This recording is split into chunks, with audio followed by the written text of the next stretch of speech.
Zdravo, sem Gregor in vi poslušate 14. epizodo podcasta Rdeče pese, Pesin sok.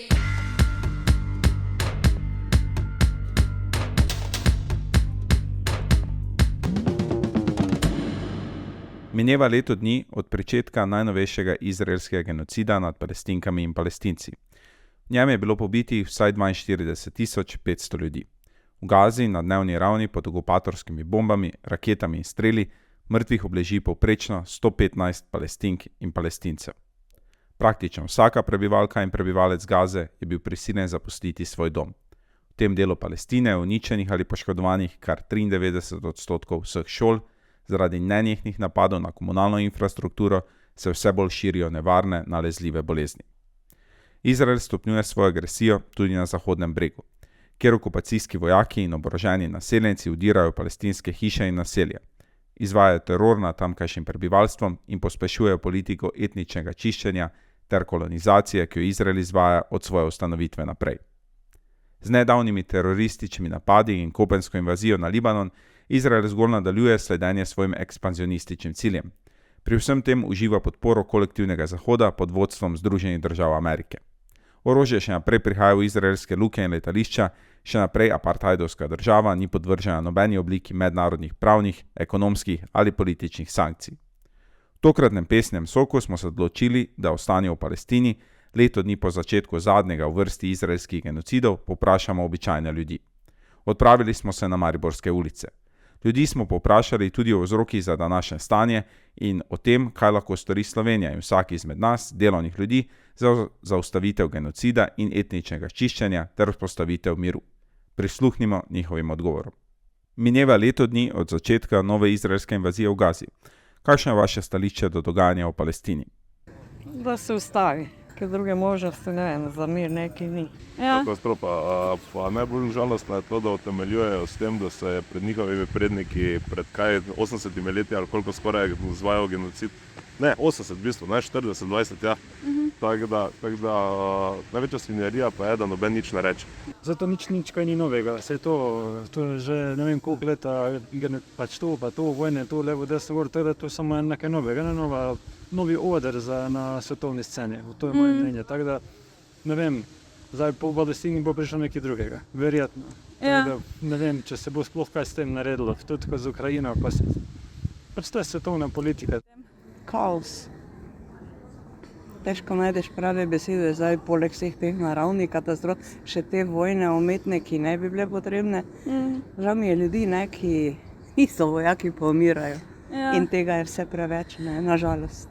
Grozno, Izrael je okupator, nesram, grozno. Je katastrofa, ne? Mislim pa, oni izvajajo zdaj genocid, tako očitajo celemu svetu, da so ga izvajali nad njimi. Ne vem, svet pa gleda, pa mirno stoji ob strani. Jaz bi samo to povedal, da je nerazumljivo za človeški in človeški razvoj, da je 21. stoletje po dogajanju, ko se je zgodovina dokazala, kaj se v človeštvu dogaja. Dali smo skozi prvo in drugo svetovno vojno in smo imeli genocide, ki ne bi bil pouk za človeštvo. Je pa to absurdno in ko čakamo, da smo civilizirano napredni ljudje, in se v tem smislu dogajajo te najnovejše genocide. Ne vem, kdaj bo vprašanje za človeštvo, je to sploh, kdaj bo človek postal prav civilizirana oseba. Kje po vašem mnenju ležijo vzroki za trenutno stanje?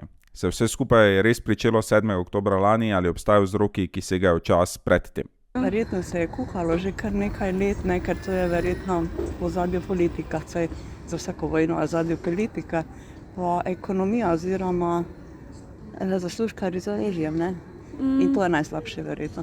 Tega ne moreš ostaviti, tega ne moreš nadzirati v bistvu in zgodba nima konca, nažalost.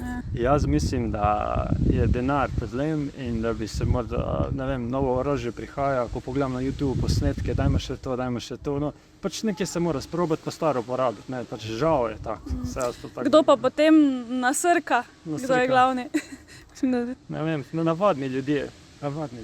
Pa mislite, da se je to začelo zdaj 7. Ne, to se je začelo leta 1948, ko so naredili državo Izrael.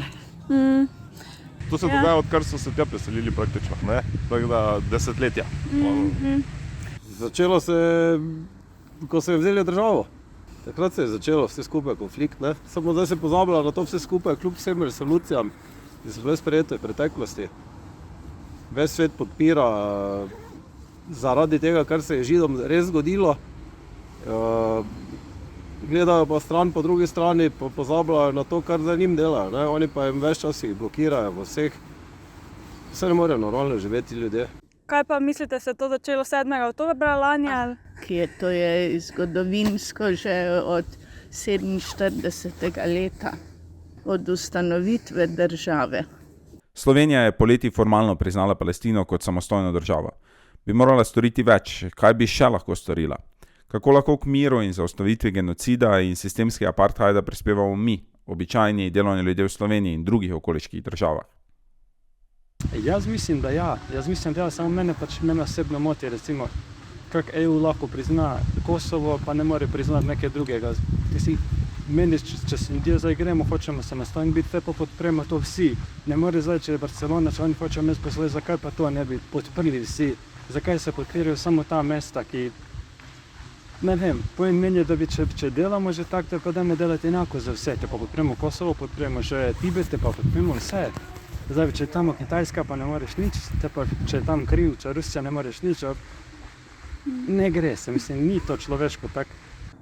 Po mojem prav gotovo čustveno politiko pretirano ne spoznam, me pa jezi, da eno govorijo, delamo pa drugo ne. In politiki je to, ne vem, no, samomor za tistega, ki je v politiki, mi, ki pa opazujemo, pa v bistvu smo nemočni, ne. Tako da edino takele izjave, pa takele protesti, pa to nam ostaja, ampak po mojem, ne, glede na to, kakšen kaos so trenutno, pa koliko žarišče, bi se moral narod, ne glede na vero, ne glede na meje, združiti in bolj množično protestirati, ker potem bi se vsaj na oni strani majčkeno več strahu verjetno pojavilo, pa mogoče bi do manj konfliktov privajali. Te resolucije so tako ali tako popolnoma neumne, vse to ni nič, poleg tega vedno se veto se spreme, tudi OZN bi bilo treba celi predaviti, ne. Vse to, vsaj nikoli nič ne speljejo skozi. Vsekakor pa bi lahko vsaj EU tukaj, ker smo mi dosti bolj vpleteni kot pa Amerika, vse Amerike je vseeno, ne, ni bi glavno, da bo orožje prodajali. Evropa pa pač, to so konec koncev naši sosedje, tu se ni tako daleč od tja, ne. Po mojem mnenju morajo obstajati dve države, Palestina in Izrael, da tisto se neha dogajanje tam, ne. In ker vsaka država ima svoje pravice, svoj zakonodajo in se na tej osnovi gradi v tej državi, ne na vojni, pa spopadi. Kaj pa mislite, da bi Slovenija še lahko naredila, poleg tega, da je priznana? Pa glede na to, da so člani varnostnega sveta, tam bi lahko še kako besedo dali moče, da se ustavi. Jaz mislim, da če je priznala, da bi javno proti Izraelu, da bi odpoklicala izraelskega veleposlanika in tako. Hvala za vašo pozornost. Še naprej nas lahko spremljate na Facebooku, Instagramu, Twitterju in vseh platformah za poslušanje podcastov. Vabimo vas, da si ogledate tudi našo spletno stran in širite glas o naših vsebinah med svoje prijatelje, sodelavke, tovarišice in sorodnike. Se poslušamo v kratkem.